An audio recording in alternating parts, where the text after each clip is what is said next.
雪糕棒手工轻者旁观小课堂第2期开始了。今天我们要讲到的是，如果你有兴趣用雪糕棒来做一支折刀，那么我们可能会考虑折刀的一个锁定机构应该怎么样来实现。那么大家可以看我现在的这支半成品，在自然状态下它是向内侧弯曲的，也就是当我的刀出刀了以后，它自然的把刀根锁定在这里面啊，当然这里要穿孔，前面还有个指刀柱，这是一个半成品。那么怎么样来实现呢？我给大家讲一下。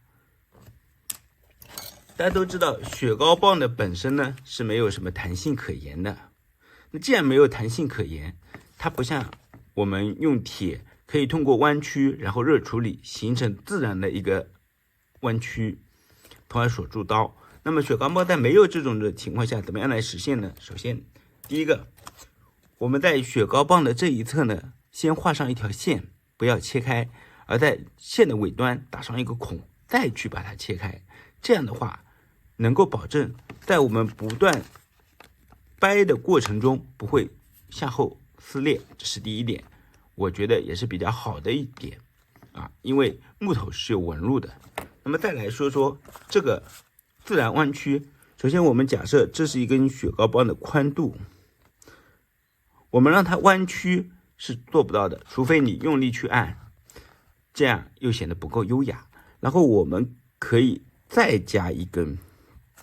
就像这样的一个位置，然后在这一根的上面呢，把尾部切薄，形成一个三角形的效果，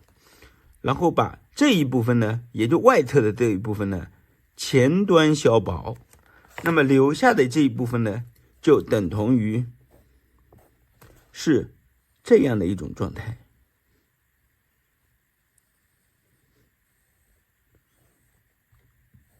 而这种状态呢，就形成了相当于用铁热处理的效果。而且我这支半成品呢，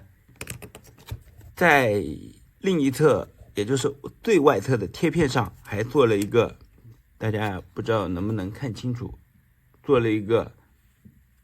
槽。而这个槽的作用呢，就是当我们把它合在一起了以后，当我自然状态下出刀，在出刀过程中，它可以自然的形成一个新的平面，也就是藏在这个槽中。好，那么今天的课堂就在这里。如果有兴趣，既然看到了这里了，那么记得转发，记得关注，一键3连，特别是收藏起来，自己做一个简单的尝试吧。